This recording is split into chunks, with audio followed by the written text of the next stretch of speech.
Olá, aqui é Paulo Duarte, produtor executivo da coleção Zé do Caixão, e eu estarei comentando o filme Delírios de um Anormal ao lado do meu parceiro Carlos Primati. Oi, aqui é o Carlos Primati e dessa vez eu quero dizer que misericordiosamente vocês não ouviram muito a minha voz, simplesmente porque hoje a gente está recebendo uma convidada muito especial, que é a montadora desse filme, a Nilce Marley Art, a quem a gente vai chamar de Dona Nilce, carinhosamente, e junto com ela, claro, o responsável por tudo isso, que é o nosso querido José Mojica Marins. Fala alguma coisa, Nilce, para os espectadores.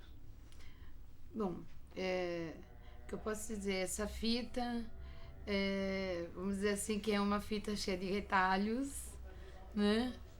E que, através da criatividade, assim, a gente conseguiu transformar numa história, num longa, né? Porque ela é um apanhado de cenas de outros filmes nas quais a censura proibiu. Então nós reunimos todas essas cenas, montamos uma história e a fita passou. Foi aprovada pela censura sem corte. E agora, meus amigos, sempre desejando o que há de melhor para vocês, né? Claro, hoje é quase uma despedida da coleção, porque esse é um dos últimos números de uma coleção de 6, mas vamos aguardar que verá outras coleções por aí. Mas vamos completar esse filme que realmente é mais um desabafo, mostrando realmente a minha revolta por todas as perseguições que eu tive desde os anos 50, mesmo antes de fazer o personagem Zé do Caixão. A perseguição vinha direta da censura, vinha direta das igrejas, e depois da época da ditadura nem se falar. E essa, com certeza, foi um filme assim que me deixou eu voar feito um passarinho, porque todos os cortes que tiraram dos meus filmes, todas as minhas obras, restos dos meus próprios restos, eu procurei jogar nesse filme. Mas, claro, baseando numa pequena história que realmente aconteceu na realidade. Em Campinas, houve um psicólogo que declarou que eu era completamente louco e queria que eu me submetesse a uma equipe de outros 6 psicólogos para provar que eu realmente não seria louco.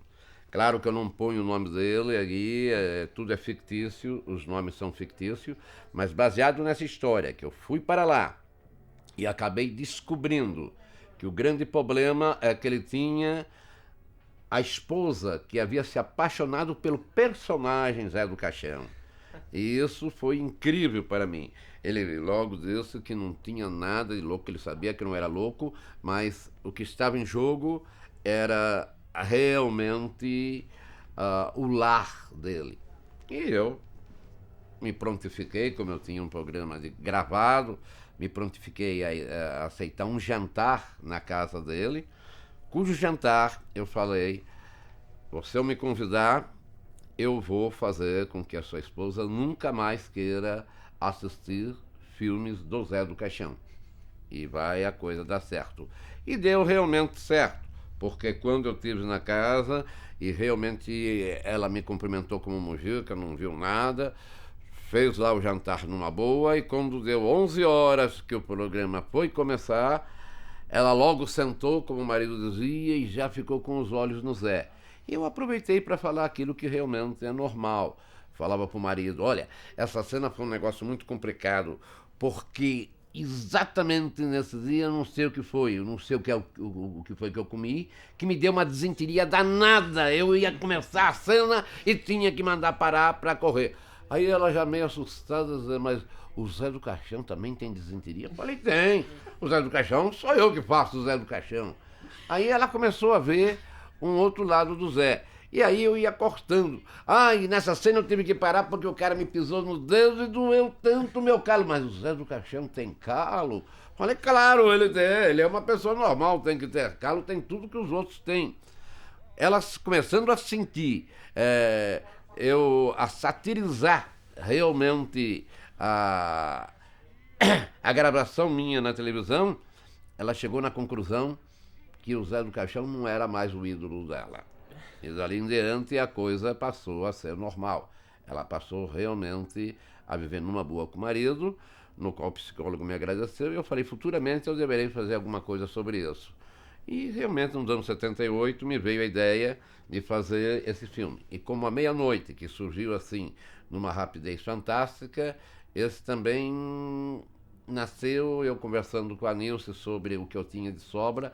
Ela falou, não, a gente filmando uma parte mais, dá para chegar lá. E o que é que eu fiz? Realmente segui o conselho dela, e lá mesmo, entre os alunos, já parei um aluno na escada que ele nem esperava, eu falei, você quer fazer o papel principal de um filme? Nossa. Aí ele se assustou, eu falei, você vai ser, porque você tem o tipo do médico que fez, você vai ser o papel central. E cheguei com a moça também, que era da Bahia, ela estava lá o quê? Um mês, mais ou menos, nunca imaginaria fazer papel central, falou, vou fazer qualquer hora uma figuração. Aí eu cheguei, não, você vai ser o papel central, vai ser o pesadelo dele. E foi acertar para quando ia filmar. Eu falei, para depois da manhã. Nós começamos já. Aí, acertado eles, o resto foi fácil conversar com o grupo que eu tenho aí de psicólogos que fazem na cena. E assim foi começado esse filme Delírios de uma Anormal. Perfeito. Então, eu queria observar ao longo do filme, mais ou menos identificar os filmes, né? Então, esses são restos do Exorcismo Negro. Isso. O próprio Aníbal, porque eu não tenho realmente, eu fiz os exorcismos para a Cine de Istre, e o Aníbal Massaiani, quando eu falei em fazer um trabalho, você precisava da sobra, ele falou, você pode usar todas as sobras que foram tiradas, que possivelmente teria problema de censura, e eu peguei a sobra dele, e assim outros me deram as sobras também, e eu juntei até sobras de um filme que não tinha sido exibido ainda, que era O Despertar da Besta, e acabei usando cenas do Despertar, como essa, principalmente, é do Despertar da Besta. Certo. Então, eu queria perguntar para a dona Nilce, principalmente, a complexidade que foi montar isso, se ela tem ideia do número de cortes que tem o filme. Pois é, você sabe que quando eu montei a fita, eu não contei quantos cortes tinha. Quem foi contar foi o Arnaldo Jabor, quando o filme foi exibido em Brasília, né? Tem mais de 4.700 cortes. E, inclusive, o Mujica me disse que na época ele perguntou quantos anos o montador tinha levado para montar esse filme. O Mujica falou, não, foi 4 meses. E ele ficou assim, sabe, de boca aberta, porque realmente a fita tem muitos cortes devido a cenas que são de pesadelo, né? Então, a flashes assim, coisas muito rápidas, né? E além dos cortes de imagem, tem a trilha sonora, né? Que nós montamos na Moviola. A gente acabou contratando uma pessoa. Fazia tempo que eu não fazia isso. Eu só fiz isso para Meu Destino em Suas Mãos, antes da do Caixão, e para a Sina do Aventureiro. Mas nessa fizemos questão de contratar uma pessoa especial para fazer músico, a trilha, né? Ele era um músico, ele compôs a música, mas só que quando a gente projetava, dava a impressão de uma música romântica. Então o que nós fizemos? Pusemos na moviola, pusemos na moviola de trás para diante, misturamos com grito e uma série de coisas, e acabou saindo um som esquisito, diferente, né? Essa trilha que a gente ouve no filme, então, vocês montaram tipo a revelia do compositor. Isso. Com certeza. Porque é um espetáculo à parte, né? Faz parte do pesadelo, né? Faz. Por isso que eu anunciava a primeira fita com audiovisual diferente, porque é tanta gritaria. O trailer é muito bom. E é tão estranho as músicas que aí estão, mas é que foi tudo de cabeça para baixo, de trás para diante. Na realidade, a gente acabou aproveitando a música do compositor, ao contrário, como a Mujica falou, em outra rotação, nós acabamos aproveitando para apresentação. Então, a música que tem na apresentação do filme que é a música que esse compositor fez, só que ao contrário e em outra rotação. E de resto aí, a trilha sonora foi toda montada numa viola, né? E ele gostou muito, ele achou a música espetacular quando ele viu, nossa, essa é a minha música. minha música. Realmente ficou uma música de terror. Perfeito. E só pra deixar claro pro público, assim, falou que tem mais de 4.000 cortes, e o normal de um filme é o quê? Em torno de 1.200? Depende da história, depende do que você quer mostrar, né? Mas com certeza 4.700, 4.800 cortes foge é da uma normalidade. coisa assim que foge de qualquer regra, Vai, né? 1.200, 1.500 cortes, até aí tudo bem, mas saiu daí a coisa já foi pro exagero. Porque o assunto aí da história exige isso, porque aquilo que eu falei, como é um pesadelo, então você tem imagens assim muito rápidas, às vezes, coisas assim de flash, né? Então, cada flash é um corte. E você pode notar que a cada imagem você tem um som diferente. Quando precisa de um som mais lento, de repente precisa de um acorde forte. E assim você vê que cada imagenzinha tem o seu som nos pesadelos. Né? E agora uma coisa interessante que é bom falar por essa fita. Essa fita foi o filme que me fez ir pela primeira vez em Brasília. Ela foi apresentada num festival paralelo ao oficial, que aí foi feito um festival de horror. Claro, de horror só tinha realmente a minha fita, mas era um festival de protesto. Muitas das pessoas do Rio, como Júlio Bressani, Neville de Almeida, Ivan Cardoso e outros mais, estavam revoltados porque muitas das fitas às vezes não entravam lá, não tinham entrado, né? E eles resolveram fazer isso e eu fui o cabeça da coisa. A coisa mais incrível é que esse filme, que foi passado nesse festival paralelo, acabou passando também no festival oficial. Foi tanta a polêmica em torno desse filme que eles levaram para o festival oficial, fazendo uma homenagem, onde eu ganhei a placa de prata, né? Vim de lá de Brasília realmente com prêmio, né?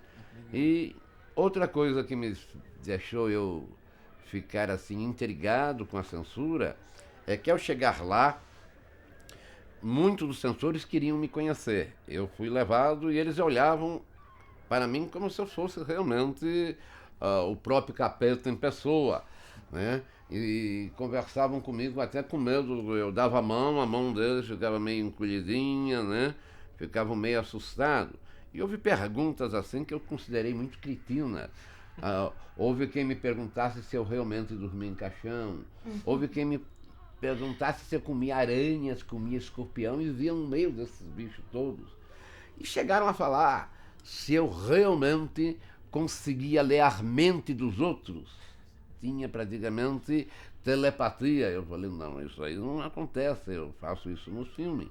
Eu sou uma pessoa normal, José Mujica, o criador, e a criação tem o seu poder mental, porque ele acredita muito na mente, ele se concentra, faz várias coisas naquilo que ele acredita. Mas não é um personagem com superpoderes, de pegar uma vassoura, sair voando, entende? Fazer macumba, ele é contra tudo isso. Logo que eu fiz a primeira fita, à meia-noite, o personagem já se demonstrou que não acreditava em Deus, mas também não acreditava no diabo, não acreditava em espíritos desencarnados, em nada de paranormal, e que acreditava simplesmente na mente e na hereditariedade do sangue. Isso já foi bem na primeira fita provado isso. Então, se esse personagem não tinha nada e acreditava na mente, claro que ele não tinha poderes sobrenaturais. Perfeito. Ô, Gica, as cenas novas do filme eram sempre em cenários simples, por exemplo, tem a casa, depois o escritório. Quanto tempo essas filmagens demoraram? Olha, eu acho que foram as filmagens mais rápidas que eu fiz em minha vida, né?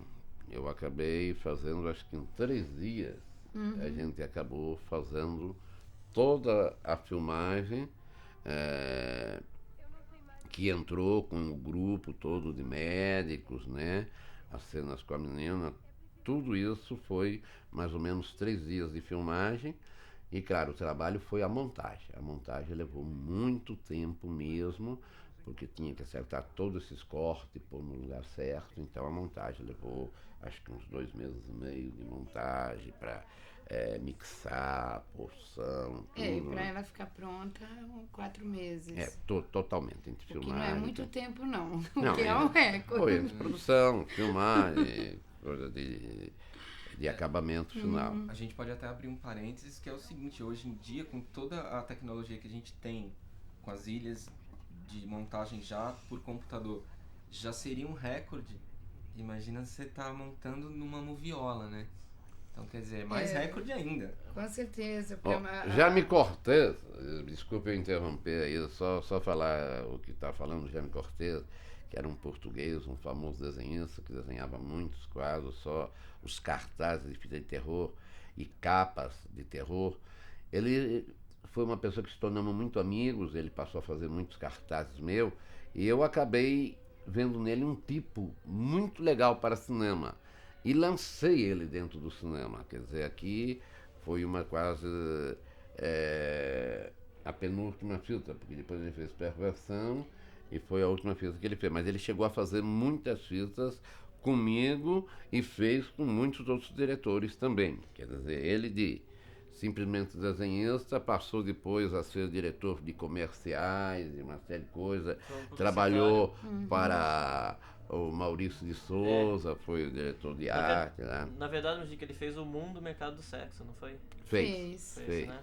Fez Mundo Mercado. Mas foi logo depois. Foi logo depois, né? E o cartaz é dele, o cartaz do Delírios do Anormal, que é um também dos mais dele, É maravilhoso. Finos Homens também é dele. Já nos anos 50, ele fazia capa de revistas em quadrinhos de terror brasileiro. Fazia. Eu fui procurar ele para fazer a Sina do Aventureiro. Na época ele não pôde, foi aí que nasceu a nossa amizade. Ele estava com muito trabalho para fazer cartazes e me apresentou, porque ele era professor da Escola Pan-Americana de Desenho, né? Ele me apresentou um outro desenhista que fez e ficou muito legal. O primeiro Bang Bang que eu fiz em Cinemascope foi através dele que eu peguei o desenhista, né? Perfeito. Dona Nilce, queria perguntar uma coisa que, sim, não deixa de ser curioso. Por que não tem cenas do A Meia-Noite Levarei Sua Alma na montagem? Todos os outros filmes têm. Vamos ver se ela responde. Se não responder, eu respondo. Acho melhor você responder. Porque o diretor foi ele, não fui eu. Não, responder. É que A Meia-Noite foi feita assim tão precariamente Não tinha sobra. que não tinha sobra. A verdade é essa, não tinha material sobrando. Seria 2 ou 3 quadrinhos que nada servia para nada, entende? E craquetes. Então foi um filme que eu não tinha sobra.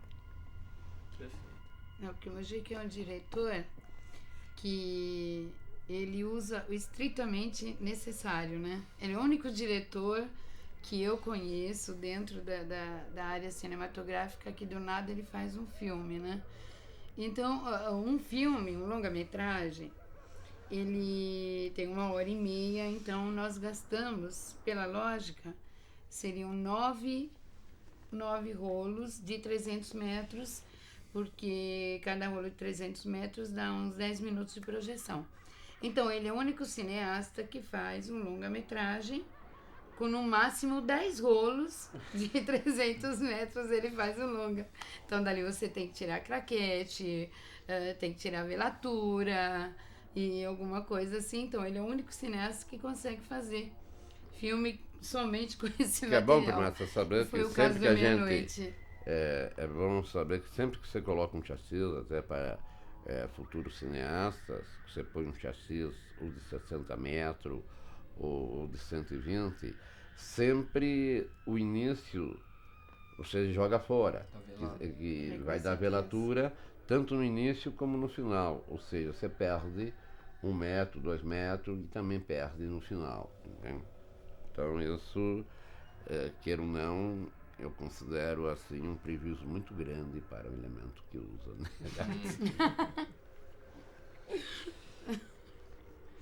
Outra coisa interessante é que a maioria das cenas, assim, elas aparecem num formato diferente. Por exemplo, as cenas do Cine Caverna, no Despertar da Besta tá com viragem, aqui ela tá em preto e branco. Outras cenas que estão em preto e branco estão com viragem. Foi intencional isso ou foi de acordo com o material que tinha disponível? Eu acabei querendo fazer um negócio doido e confesso que deu um resultado fantástico, porque essa fita acabou, como se diz, ganhando o prêmio em Brasília, tendo reconhecimento. Aí ela foi lançada aqui, por incrível que pareça, eu vim da Espanha com toda aquela força, né? Em 78, ela foi lançada no Serrador, pegando realmente os cinemas, e bom cinema, o Arte Palácio, todo um circuito grande. Ela não foi muito bem no lançamento, mas eu não entreguei os pontos, porque a crítica continuava falando bem do filme, que dessa vez eu tinha voltado novamente a fazer filme do jeito que eu sei fazer, aproveitando até sobra, essas coisas todas. Aí eu peguei um relançamento no Cine Premiere, onde eu bolei a famosa vitrine humana. E essa vitrine humana, a gente punha, em vez de pôr fotografias na porta do cinema, eu punha as pessoas com a corda no pescoço, sendo enforcada, o cara enforcando o outro, né? Nossa, A pessoa legal, se decompondo e elas ficavam paradas. Então ninguém sabia. A ordem era tão violenta para as pessoas não se mexer, não fazer nada, que todo mundo chegava e pensava que era manequim. E aquilo ficava o premiere lotado na porta do cinema e todo mundo entrava no cinema porque queriam ver. Havia uma hora que tinha a troca de eu tirar as pessoas que estavam na vitrine para entrar novas pessoas. Só que eles entravam e não viam nada, porque a gente tapava tudo, né? Punha uma espécie de lona e tapava, e eles nunca tinham ideia realmente se era manequim ou não. E ficavam na rua fazendo gracinha para ver se as moças riam, se alguém ria. E essa vitrine ficou muito famosa, mas ela deu muitos problemas, as pessoas realmente não aguentavam e desmaiavam, mas nunca o público teve realmente noção que isso acontecia por detrás. Eram pessoas tudo maior de idade, né?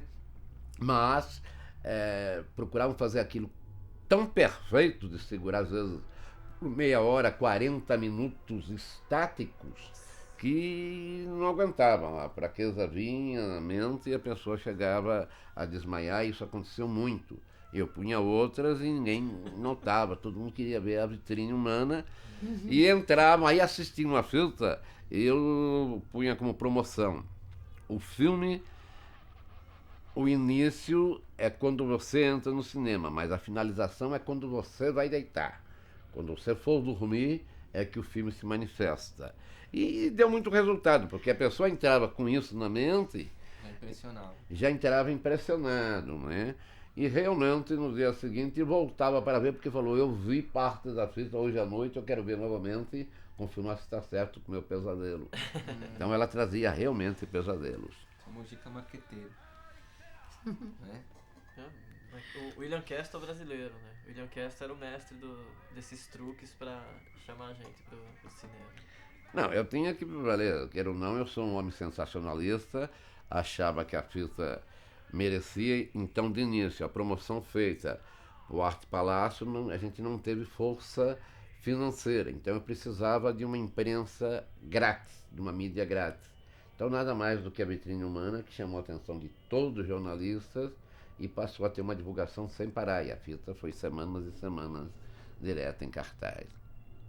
E da onde eu saía para vários estados, eu comecei a levar a vitrine humana, levei também para o Rio, que lá, o finado Flávio Cavalcante, que me chamou, e a produção não sabe o que falou para ele, mas disse que eu estava sacrificando gente na vitrine.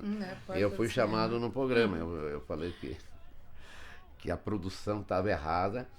Para começar, ele dizia as pornografias que você tem na fita. Eu falei, para começar, e disse que eu tinha pegado dinheiro da Embra.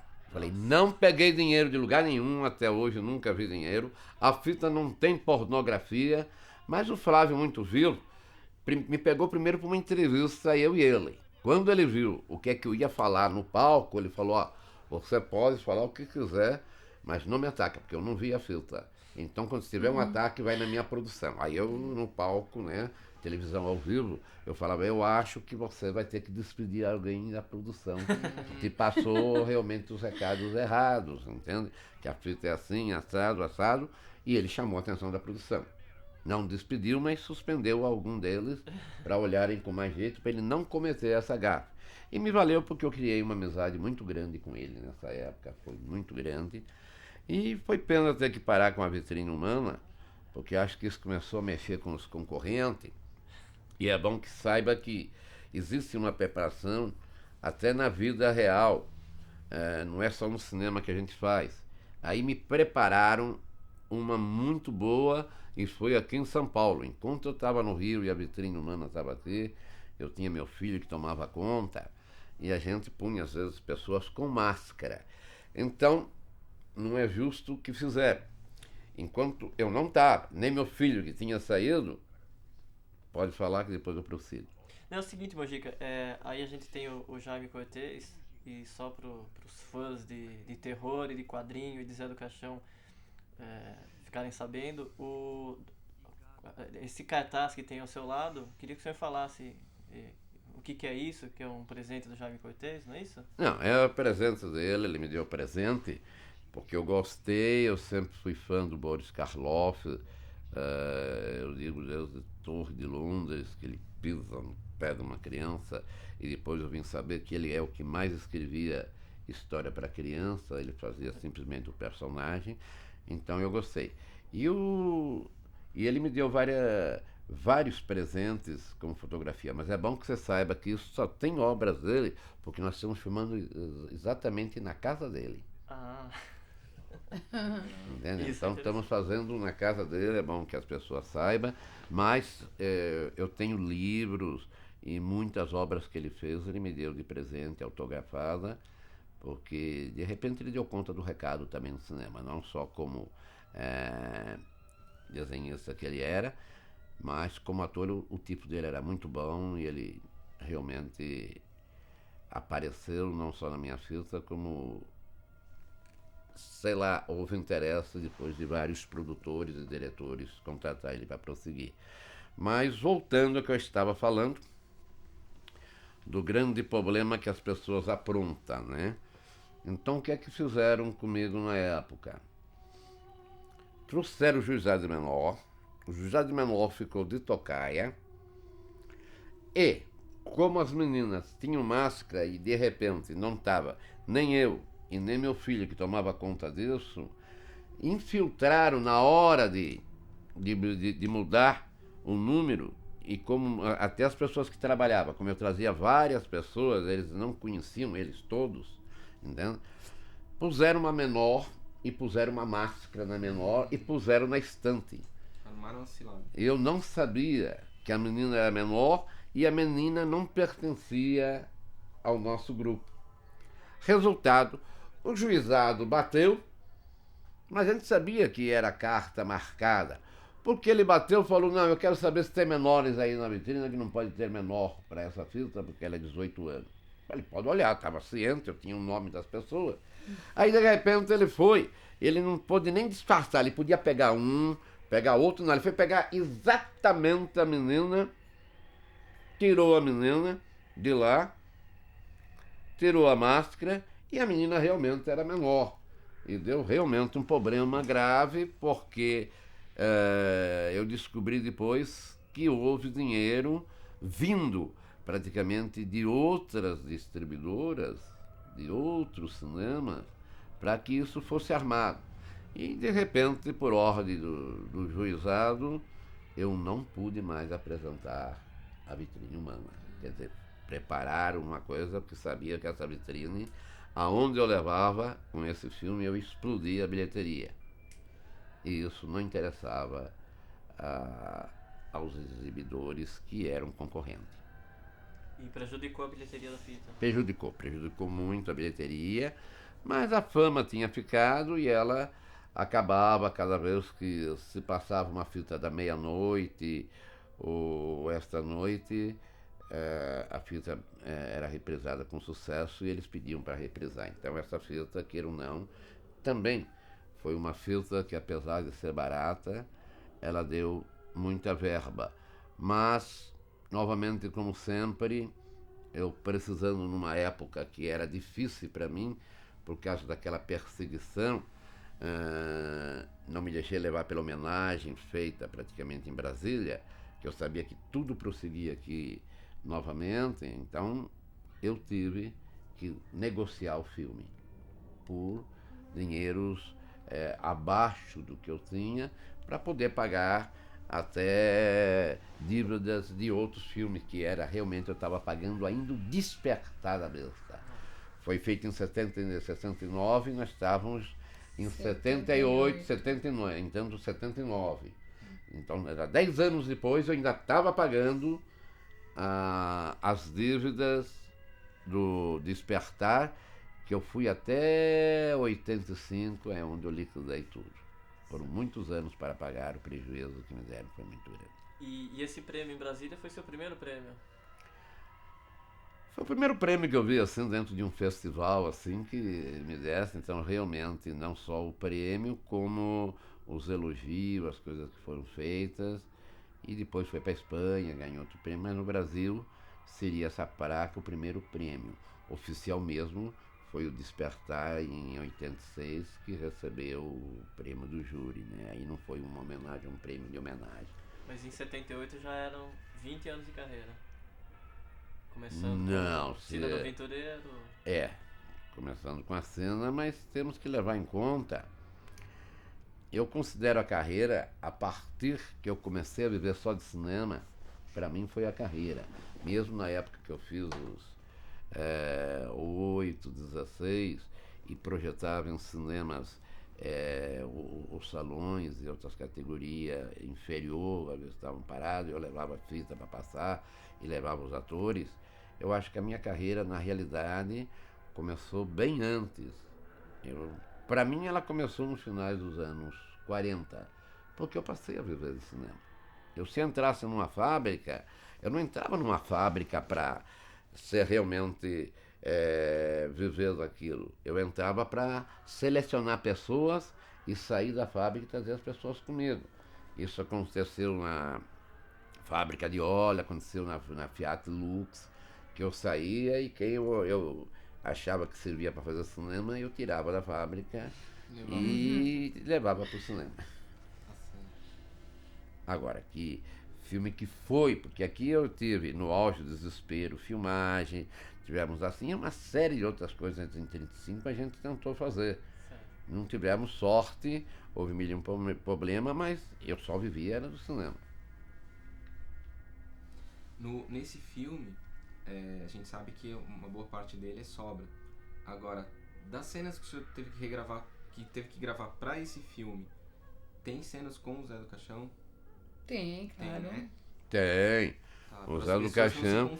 Não se confundir. Achar, né, que... Tem o Mujica e tem realmente o Zé dentro do pesadelo dele, que está sempre com a mulher dele para levar a mulher dele. Isso. Que foi gravado especialmente para esse filme, né?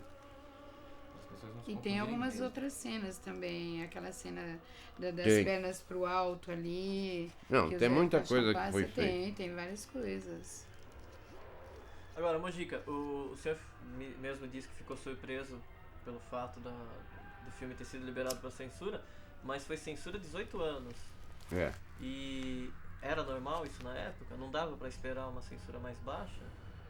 Não. Porque hoje em dia esse filme, ele com certeza vai ser consumido por um público que vai desde os 12, 14 anos em diante. Não, na época era 18 anos e era rígido. E olha que uma vez chegaram a me falar para mim não facilitar não, que senão iria para 21 anos. Nossa. Entende? Na época era assim. E podiam pôr para 21 anos. Seria uma exceção. Eu até acharia bom, porque seria o único homem que teria uma fita para 21 anos. Mas o Paulo talvez saiba disso, tem esses números melhores, mas acho que 60%, 70% do consumidor de cinema nos Estados Unidos é o público adolescente. Então a gente imagina o que seria a bilheteria desse filme em 78, naquela época, se tivesse uma censura tolerável. Né? Digamos 14 anos, isso aqui explodia toda a minha fita, Deus do céu, eu queria se ver de jovens, porque hoje a gente vê as fitas de terror quando passa, é realmente consumida pelos adolescentes, por um povo bem mais jovem, né? Agora, queira ou não, o que se vai notar no decorrer desse filme, vendo Mujica, sendo eu mesmo, acaba-se não percebendo-se a parte da realidade minha. Eu vivo aí em mansões, que sabe que eu não moro em mansões, porque o cinema ainda não me deu isso. Quem Na sabe. realidade era uma luta. Quem continua sendo, né? quem sabe eu venha a ter. É uma luta muito dura. E aí eu faço um personagem boníssimo. Eu não quero dizer que eu seja ruim, mas é que eu tinha que fazer realmente a pessoa realmente boa,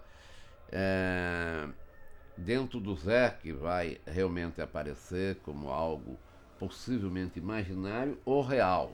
Vai ficar a critério do público, né? Eu acho que isso eu já fazia, nós tivemos tantas vezes aí, você decide, mas eu já fazia isso quando eu fiz o Além, Muito Além do Além na televisão. O final eu sempre deixava na decisão do povo, eles que faziam o julgamento final. Então eu mesmo falava, vocês decidem o final do filme. Falando nisso, me dá um cafezinho, Primato. Então, só finalizando, aí você vai falar. Então, finalizando, eu faço realmente uma pessoa até um pouco mais bondosa, uma pessoa que procura a reconciliação de tudo, trazer as coisas no lugar. Acabo fazendo um personagem dentro do próprio Mujica. Mas era necessário que eu fizesse isso porque, como eu falei desde o início, essa parte toda filmada desse médico foi algo que realmente aconteceu na cidade de Campinas, né? Como era baseado em fato real, eu achei que eu tinha que fazer o personagem mais boníssimo, como eu acabei sendo quando eu fui em Campinas e mostrando para a esposa. Eu tive que também fingir uma série de coisas. Então realmente eu interpretei saindo do meu normal dentro de José Mujica Marins, que seria simplesmente o criador. Então é importante saber isso, que na verdade entre os personagens que o Mujica criou, que é o Zé do Caixão, é o Finis Homines, o Ostiak Odés, também tem José Mujica Marins, o cineasta. É um personagem também. Seria um personagem. E esse psicólogo, psiquiatra que foi a fonte inspiradora, ele tomou conhecimento do filme, você sabe? Tomou. Eu fiquei sabendo que tomou conhecimento na época. Hoje nem sei se ele vive mais em Campinas, mas na época eu cheguei a fazer viagens lá, encontrar com ele, né? Ele me agradeceu por não citar nomes, não citar nada, né? E achou a coisa legal. E uma coisa ele me garantiu, fica certo eu assistir, meus amigos recomendo para todos assistir, mas jamais a minha esposa vai assistir esse filme. Ele estava preocupado ainda.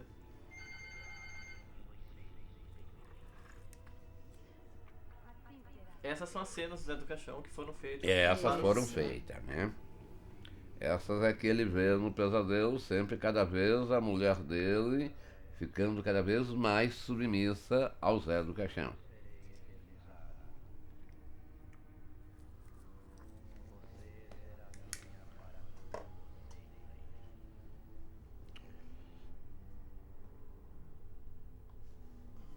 Esse é o Jorge Pérez, né, Mujica? Ele fez também um pequeno papel na pequenas hospedarias dos prazeres, ele faz também.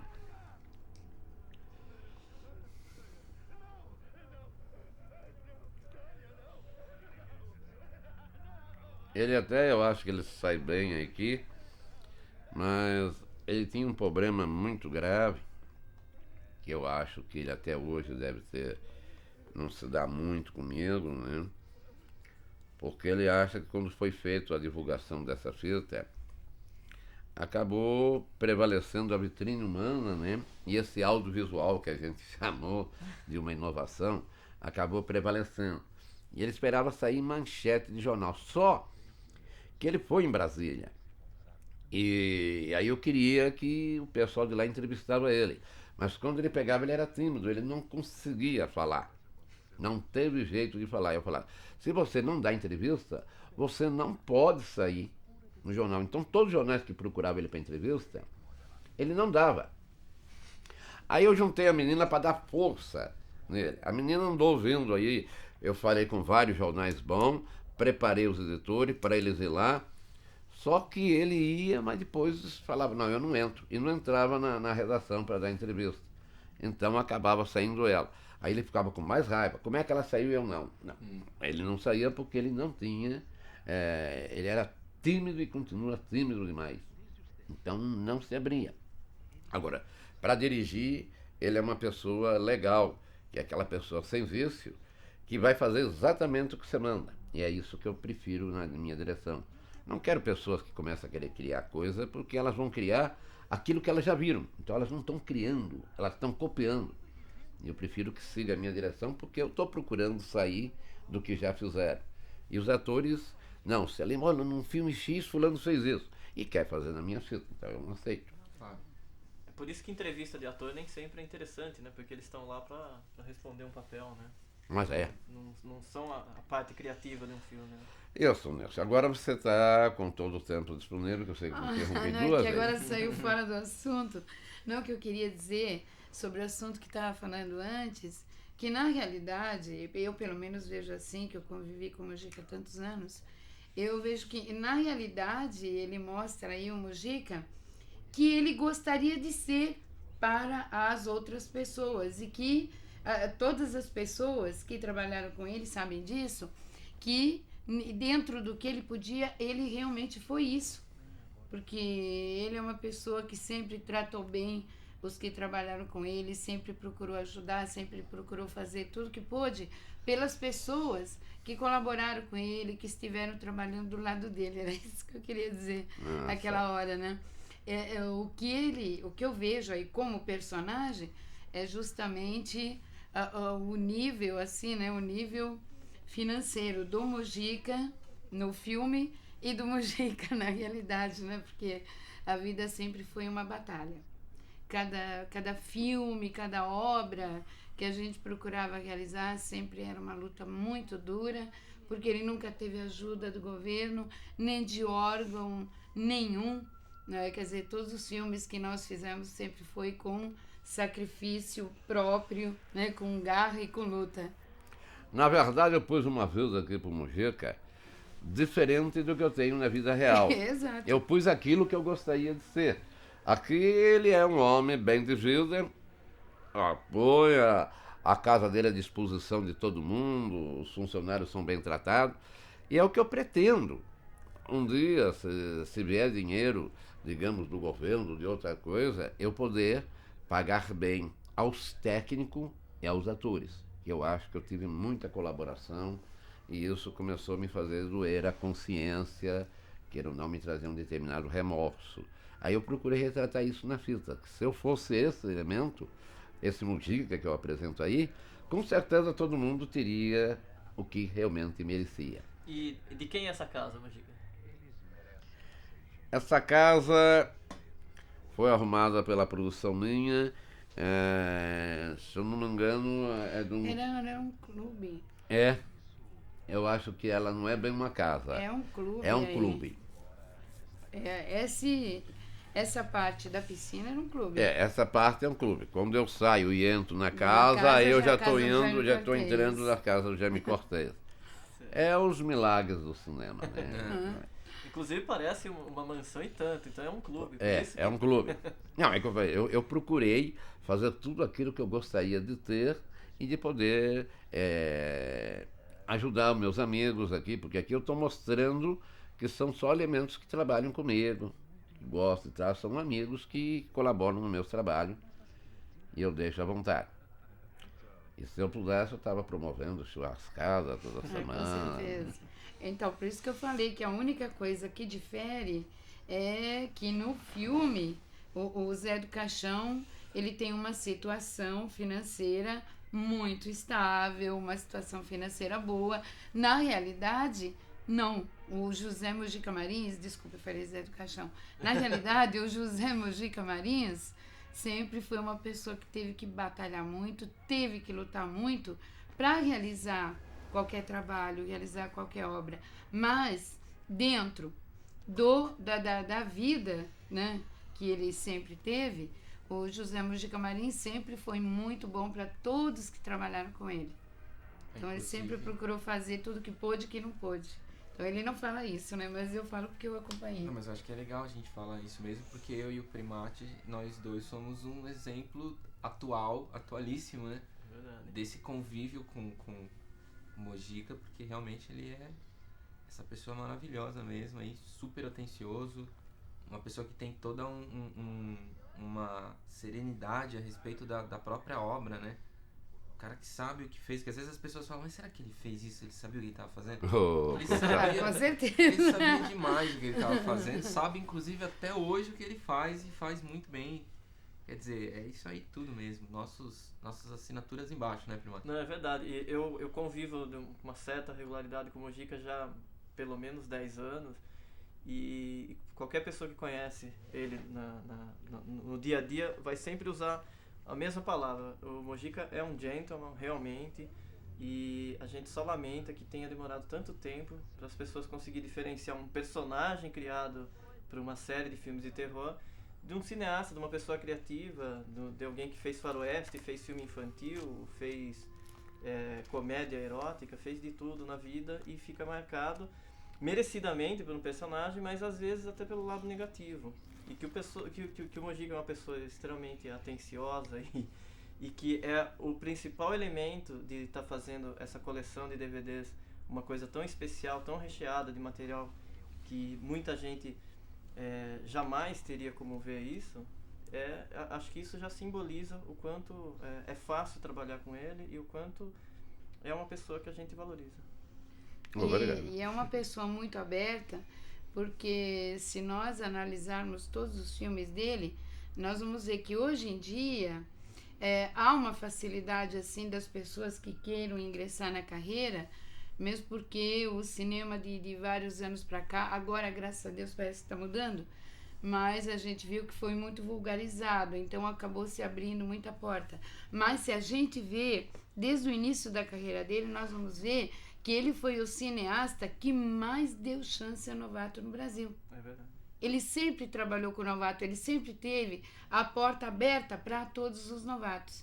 Talvez pelo que ele sofreu no início, né? Porque ele, em todos os lugares que ele foi, quando ele começou desde bem novo, então houve muita rejeição em relação a ele, né? Onde ele ia procurar uma chance.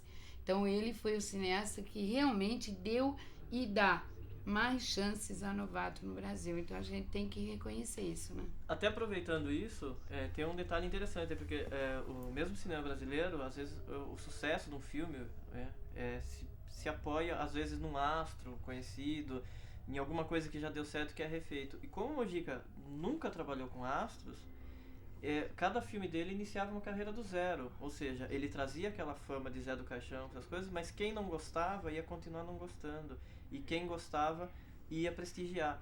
E mesmo o Mujica chegou a dirigir, por exemplo, a Helena Ramos quando ela não era tão conhecida. Então, quer dizer, nunca teve assim, vou assistir um filme porque eu gosto de tal ator. Isso nunca existiu na carreira do Mujica, o que financeiramente com certeza era prejudicial.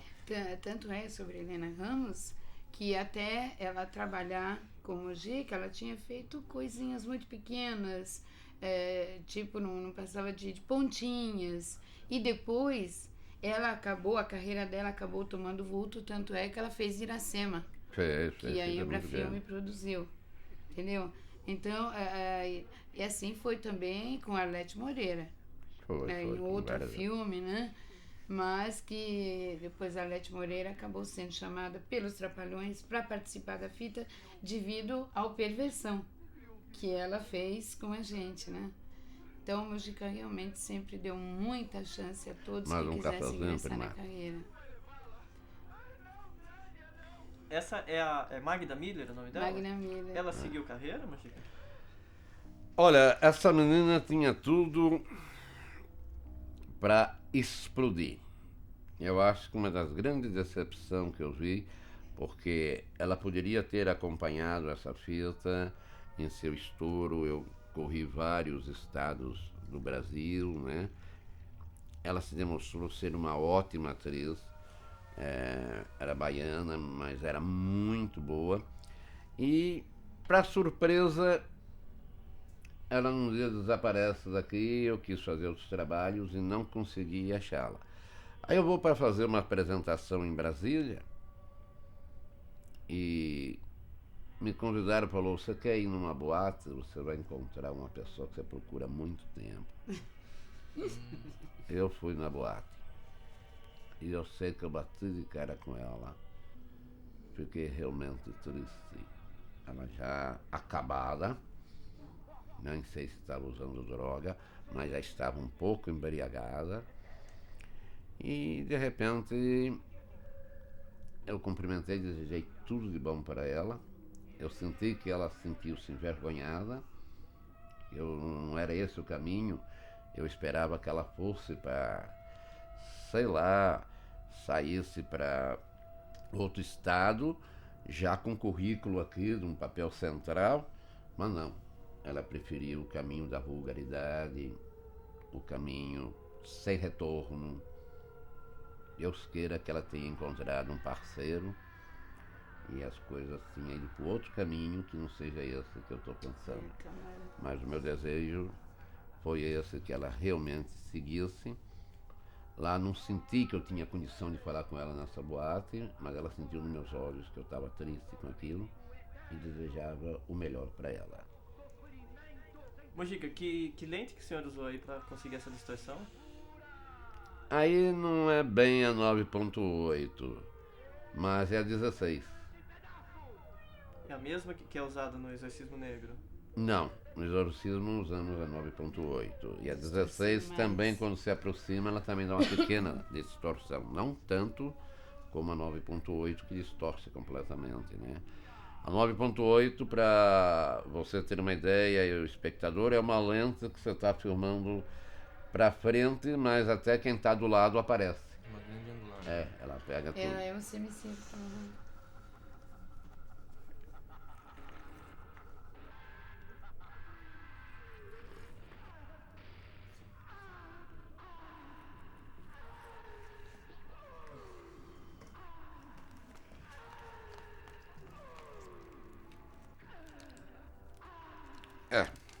Tudo que a gente vê choca as intenções, mas com certeza é precário. Mas para a época era forte demais e chegavam a dizer que eu realmente não levavam por esse lado, levavam que a obra não era tão precária. Mas claro que hoje, no passar dos anos, se vê que era tudo realmente artesanal. Mas não só precário não, Mojica, porque os únicos cineastas que estavam fazendo algo tão violento, tão agressivo assim nessa época, eram os mais contestados. Não eram assim os cineastas da elite, digamos. Mojica, e esse efeito especial, o que é isso? Olha, a gente não é bom a gente falar, mas eu vou falar. Eu vou falar, serve para alguma coisa. Eu mesmo vou bem usar e você futuramente, o Paulo, filmando, dá para fazer uns efeitos fantásticos, né? O que eu estou usando aqui é realmente farinha de trigo, é massa de fazer Massa de pão. de pão. A gente põe bastante, como é que diz? Para Fermento, subir bastante crescer fermento, bastante. enche de fermento, põe lá uma corzinha, coisa, e parece carne abrindo de todos os lados, fica muito legal. Eu sei que eu fiz uma cena aí que eu cobri todo mundo e quase que sufocou todo mundo, a massa de subir. Foi crescendo, porque tinha muitos sacos de farinha ali. Um bolo humano. Mas é cena inédita isso. Tem, inédito. aí são Isso é inéditos. produzido pelo filme. Então, na verdade, tem cenas de Tem cenas feitas de pesadelo mesmo aqui, cenas feitas especial para isso. Aliás, já passou algumas. Passou várias. Já várias.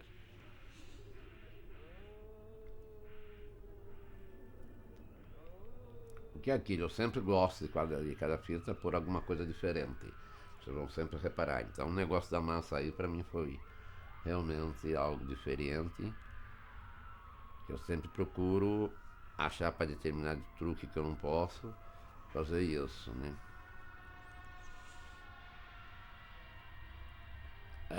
Essa cena, que é uma cena de exorcismo, ficou famosíssima, né? Esse rapaz hoje é um diretor de fotografia fantástico. Olha as unhas, a cena do dedo, né? Que cortaram, olha aí o dedo que foi tirado. Então a cena é fantástica, ele está comendo o dedo. Agora, por que é uma cena fantástica e dificilmente alguém vai fazer igual a coisa perfeita? É porque ele não tinha dedo. Ele não tem o dedo. Então foi mais fácil pôr um dedo artificial e cortar. Entende?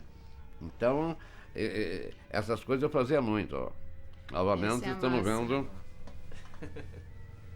Aqui eu diria que seria o início da vida, da maneira que eu vejo. Né? Se a gente tivesse que compor o mundo nascendo, é aqui que nasce o ser humano, numa coisa fantástica, diferente. E quem vai pensar que isso que você come todos os dias de manhã com manteiga, pão e manteiga, né? E o senhor lembra quantas latas foram usadas ao todo no filme? Independente das cenas antigas? Nossa, foi tão pouco material. Não, o material foi pouquíssimo. Aqui eu usei, no máximo, 4 latas de 300, né? Mais ou menos. Eu acho que não passou disso. Não passou disso, 4 latas. Agora, a gente já tinha conversado antes a respeito da igreja, que a igreja em certos momentos assim se sentiu ofendida pelas obras e tudo. E o pessoal de outras facções, assim, por exemplo, o pessoal que gosta de uma macumbinha, assim, o pessoal, os espíritas, mas de outras facções, assim, porque a gente sabe que o Zé do Caixão, a própria capa dele é a capa de um Exu, né? Tem uma simbologia que leva para esse outro lado, assim. Alguém já se manifestou, falou alguma coisa? Não, eu acredito que do lado dos espíritas, eu acho que eu sempre tive esse povo, né? Tem todo apoio sempre. Acho que eu tive o apoio sempre das pessoas. Eu sempre precisei filmar em centro de macumba, centro de umbanda, quimbanda, e me deixaram sempre à disposição. E é um público que eu tenho certo, que vem certo, né? Não quero dizer que eu não tenho os católicos também, né? Porque os católicos vêem na fita simplesmente... Você não pode criar, descer o pau em Dante porque ele fez o inferno. Então você vai do jeito que ele teve a visão do inferno. Então seria ir contra o próprio Dante, né? Então é o caso meu.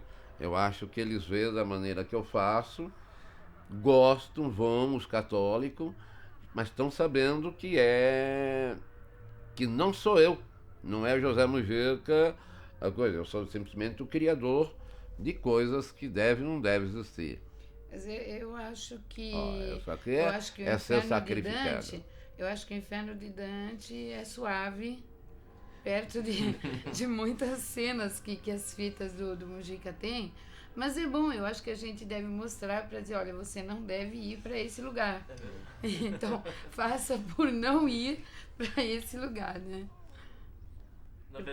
Na verdade existe, né? O próprio cinema de horror, ele existe esse teor moralista e que é saudável, que é a gente ver tudo esse inferno. Pra você não ter que participar. Justamente, porque geralmente o filme termina e a gente bota os pés no chão e fala, bem, foi assim, tipo uma terapia, passar por isso pra não ter que passar, na verdade. Deixa eu ver onde eu posso me tornar alguém melhor, né? Em que parte do meu caráter, da minha personalidade que eu tenho que modificar, que eu tenho que ser um ser humano melhor, porque, olha, eu não quero isso pra mim.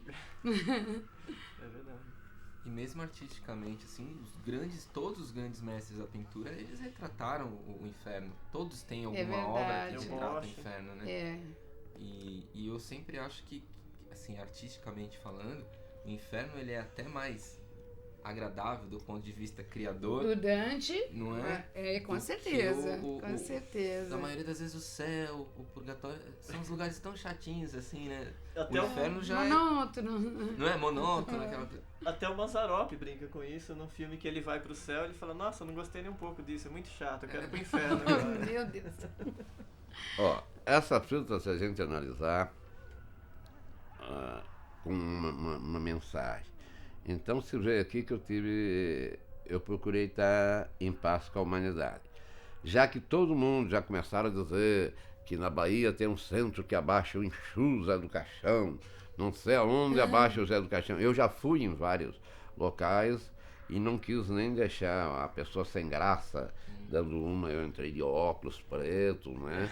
Naquela disfarçado, vendo unhas, e de repente a pessoa vinha como Zé do Caixão e falando que era pra... Então, como existe muito disso, quer dizer que o Zé do Caixão já existia, é um espírito, não sei o quê, que eu fui buscar esse espírito, eu acabo essa fita fazendo até uma homenagem para eles. Eu deixo a coisa realmente para as pessoas decidir.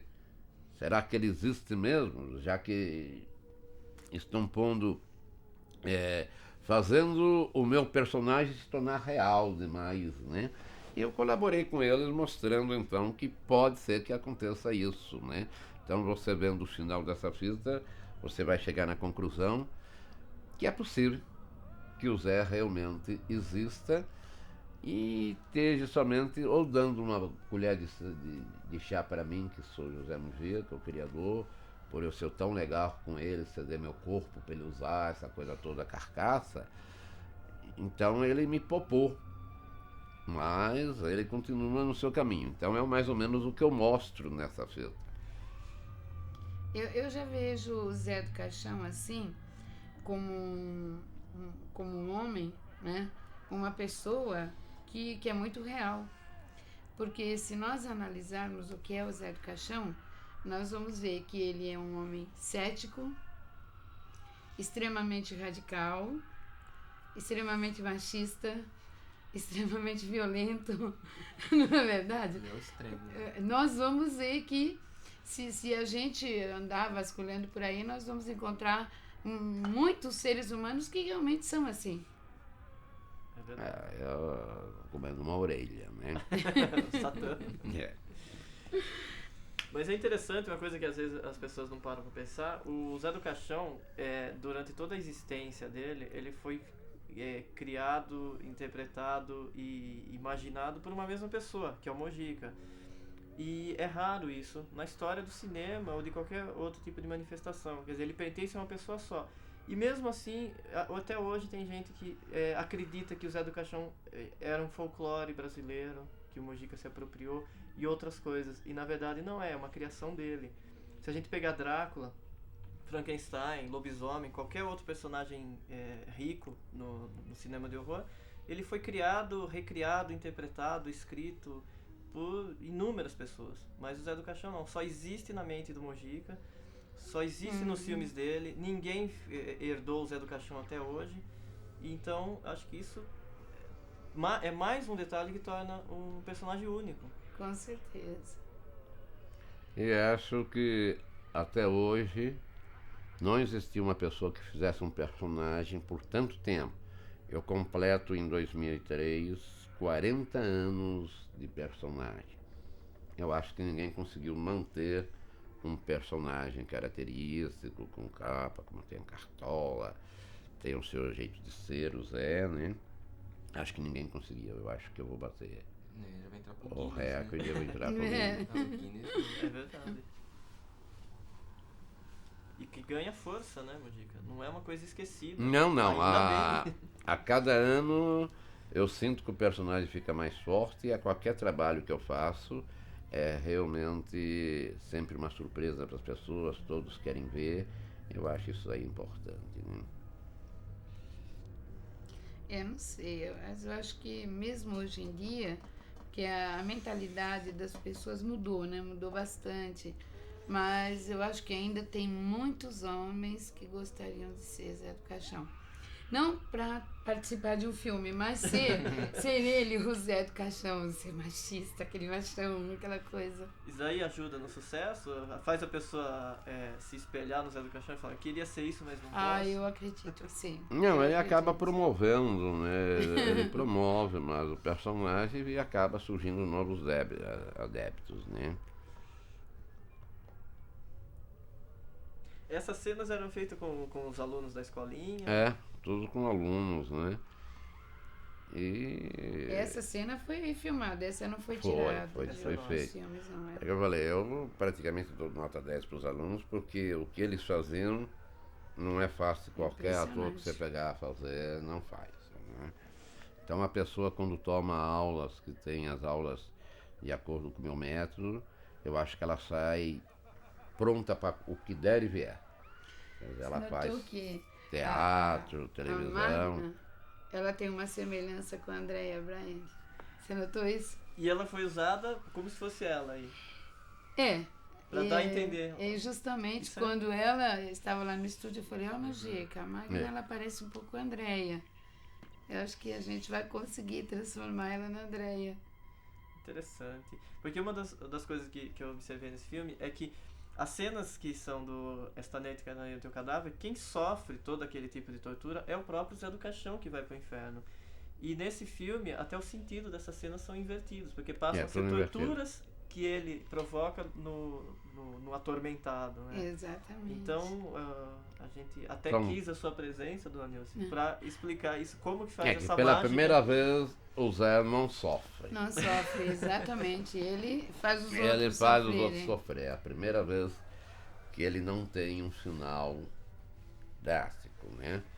E, para ser sincero, tanto na trilogia, que termina com Encarnação, como na saga completa, que são 7 fitas, todas elas, eu já tenho o resumo de todas elas, são tudo com Rubens Francisco Luchetti, né?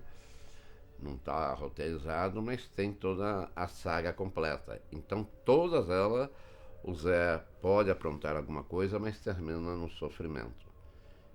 Ele é um eterno sofredor. E, claro, vai acabar naquilo que todo mundo espera. Ele também chega a ser morto, mas deixa a essência dele, que é justamente aquilo que ele acredita. O poder da mente para realmente o filho que ele acredita e filhas que virão pela frente. Então, ele deixa isso, essa herança feita. Então, para ele, como ele diz desde o início, que a carcaça não é nada, o que importa é a mente. Então, mesmo que ele venha a morrer a carcaça dele, porque já está na hora de desaparecer, porque, queira ou não, o tempo vai estragando a carcaça, né? E como dificilmente vai ter um substituto para o Zé do Caixão, eu prefiro que surja ou de um filho, de uma filha, e que prossiga os caminhos do Zé. É mais fácil para a pessoa fazer sucesso do que uma pessoa tentar interpretar eu. Ou seja, deixar ele fazer o Zé e não o Mujica. Se eu deixar de fazer, eu acho que a aceitação do público, ao saber que não é José Mujica que está fazendo o personagem, não vai dar certo. Então, para isso, eu já estou preparando mais do que nunca, dando força para o filho, filha, porque aí é um personagem que o público pode aceitar, mas nunca aceitar outro ocupando o meu lugar. Certo. Bom, Chico, a gente sabe que o cinema é uma das artes que ela é cíclica, né? Então tem muita coisa que é feito hoje, que é refilmagem de filmes de 60, 70 anos atrás. E o que o senhor imaginaria hoje se daqui, por exemplo, 50 anos a sua obra fosse mais uma vez redescoberta e alguém refilmasse Zé do Caixão? Se alguém refirmasse Zé do Mas Caixão... daqui a muito tempo, 50 anos, digamos. Vai ser Bem, uma o outra futuro é época. uma coisa que está indo muito rápida, a gente não sabe como tudo vai mudar. A gente vê os computadores, cada vez vem computador mais novo, com mais coisas diferentes, entende? Então, essa é uma coisa que realmente eu não sou vidente, não dá para falar se isso pode acontecer. Mas, queira ou não, se no passado isso aqui foi feito, todo esse trabalho do Zé, e no futuro alguém vier fazer o Zé do Caixão, ou seja, daqui a 50 eu vou jogar um pouco mais longe, vamos pensar 100 anos, e alguém chegar a fazer o Zé, e se pegarem esse material que eu fiz o Zé, nos anos 60, nesse passado, eu acho que a pessoa vai se dar mal. Essas obras não deverão aparecer para que o outro Zé realmente triunfe. Outra pessoa que faça o Zé, isso aqui tem que ficar, eu diria, num museu, mas num museu fechado a 7 chaves. Para que o público do futuro não veja isso. Senão o outro não vai ter sucesso nunca. É o que a gente vê acontecendo hoje. Quando refazem muitos filmes, perde feio. Já não tem o mesmo Não, brilho, a tem mesma filmes, coisa. fizeram aqui a fita do Psicose. Nossa, eu ia falar Ah, justamente desse filme. fizeram Psicose, mas que é isso? É uma Não dá. heresia aquilo, né? Você Não querer- dá. Eu nem sei E colorido ainda. como é que puderam fazer Psicose, entende? E desrespeitar um homem tão bacana, um gênio que foi Hitchcock. Eu acho que essas coisas não devem fazer. Como não se deve fazer as fitas de Chaplin. É verdade. Que só vai estragar. Entende? Eu vi Psicose e achei assim um Uma afronto. das piores coisas que eu vi. Não, e uma falta de respeito para E o homem. argumento do estúdio foi dizer que ninguém queria assistir o filme porque ele é preto e branco. Isso é um absurdo. Então, Ai, que absurdo. Ah, que é Então, isso? se fosse a lista de Schindler, que é super novo, e ninguém tinha ido ver, não tinha ganho tanto reconhecimento. Isso não existe. e o Psicose foi feito em preto e branco intencionalmente. Então, Mas foi.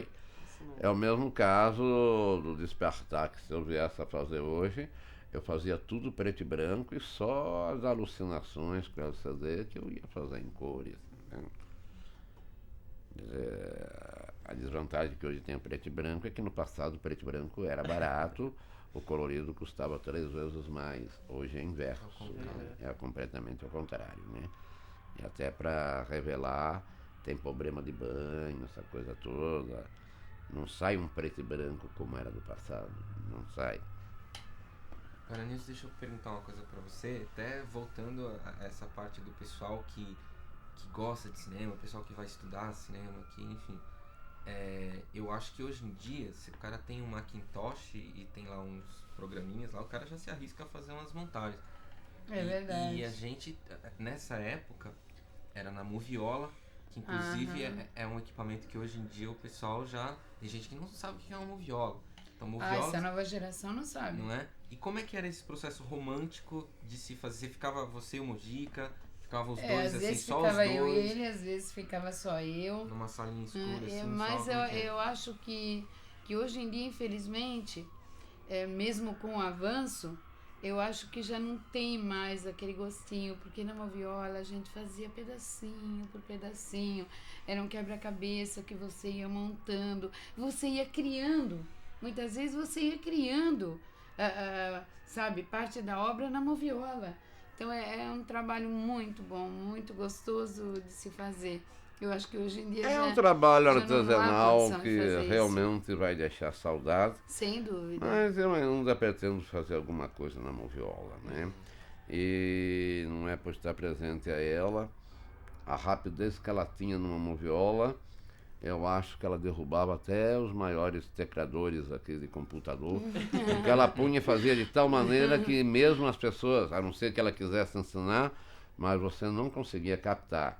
E eu chegava com ela, mostrava o material, dizia qual era o sentido e ficava despreocupado, porque eu não era de ficar, como falou o Paulo, ficar lá dentro. Eu não tinha paciência. Eu chegava e dizia, Nilson, a cena é assim, assim, assim. Eu vou em tal lugar, eu volto daqui a 2 horas. Eu chegava, via o que ela tinha feito, agora você faz isso assim, assim, assim. Entende? Mas ela já sabia realmente pelo material o que eu queria. Então isso é muito bom você trabalhar com pessoas que se entendem. É verdade. Tinha uma química. Mas é até legal falar isso, que até isso é uma coisa pessoal minha, mas eu considero a Dona Nilce assim, uma digna representante brasileira, porque alguns dos maiores montadores de cinema do mundo são mulheres.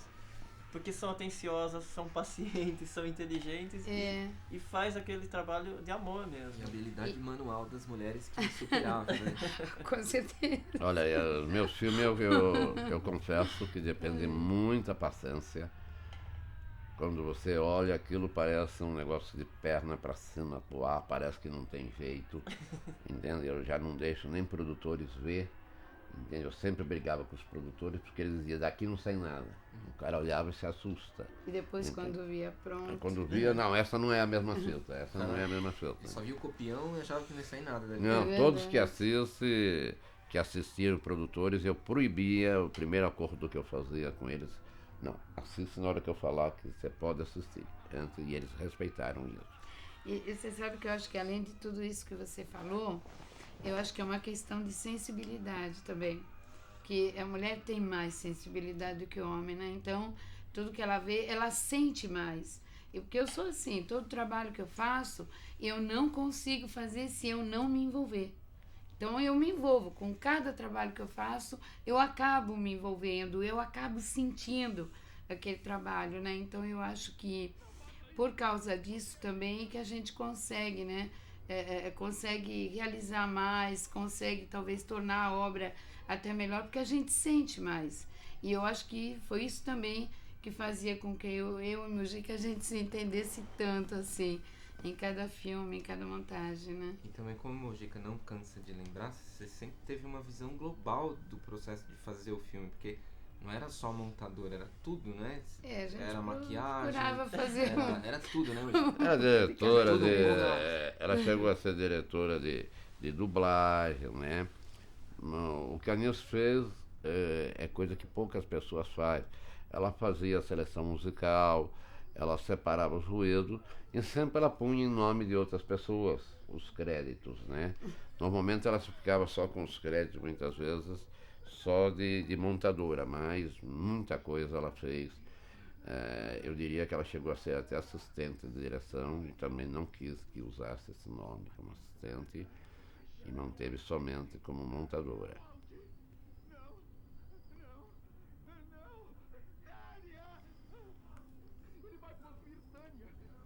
Mojica, é uma cena-chave do filme e o Mojica ele fica revoltado com a ideia de que o Zé do Caixão possa existir, não é isso?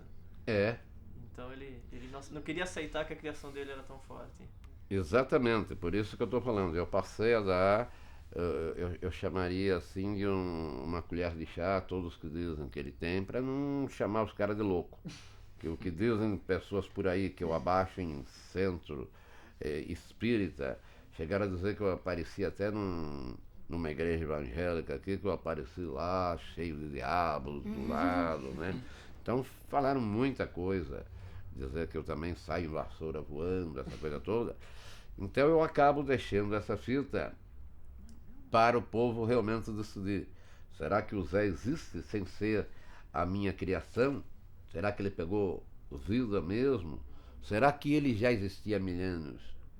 Então fica, para quem é adepto desse assunto do sobrenatural, pesquisa isso, eu deixo um final para a pessoa realmente quebrar a cabeça e satisfazer ela. Muitas pessoas que assistiram essa fita falaram, tá vendo? O próprio Mujica concorda que pode existir o Zé do Caixão. Aqui ele anuncia que está fazendo uma paródia do Zé do Caixão. O senhor teria coragem de fazer comédia com o Zé do Caixão? Não. Essa coisa eu fiz na vida real. Foi cara. quando existia o cara, eu fiz para a moça, ela assistindo realmente, a esposa dela assistindo a fita, eu fui falando uma porção de coisa que acabava ficando uma sátira, né? E aqui então eu mostro na fita dessa maneira que eu vou fazer uma paródia e realmente ele vai ficar realmente tranquilo que o Zé do Caixão não existe. Mas logo mais eu vou mostrar que eu estou errado.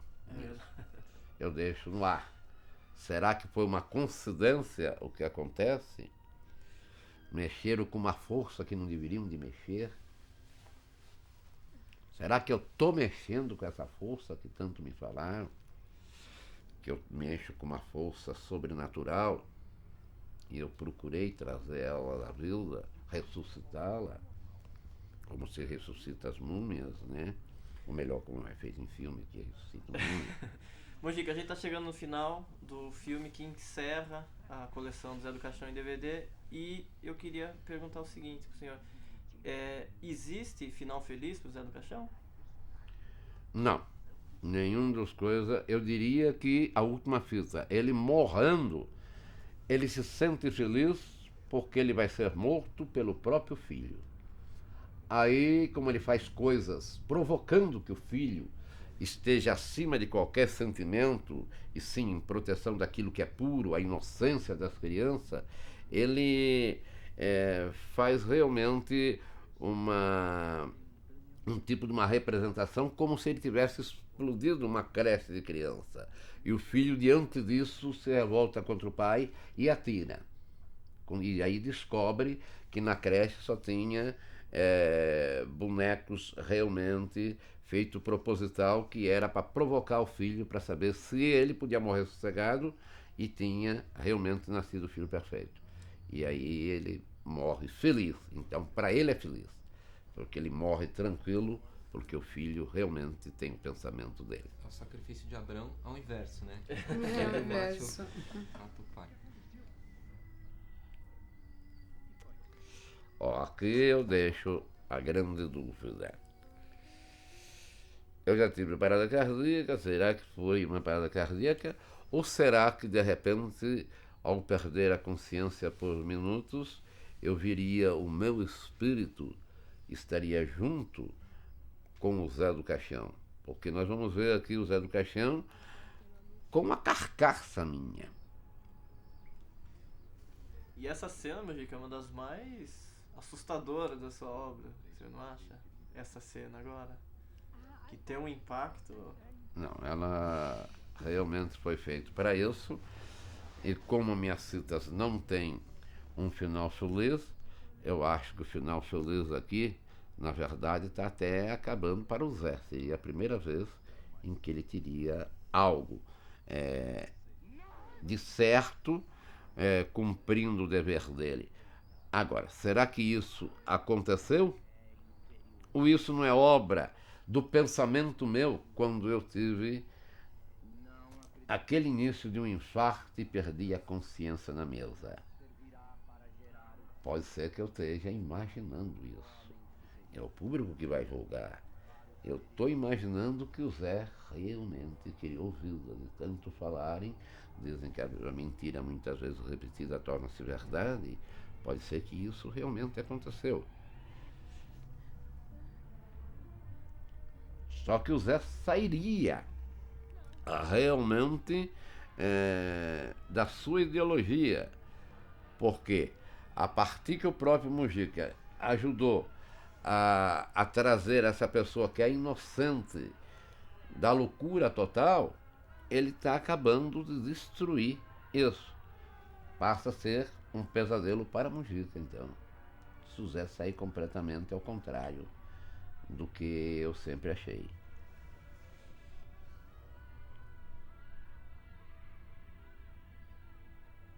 O que escorre debaixo da porta, Mujica? Aí eu tô jogando aí que chupe com chocolate.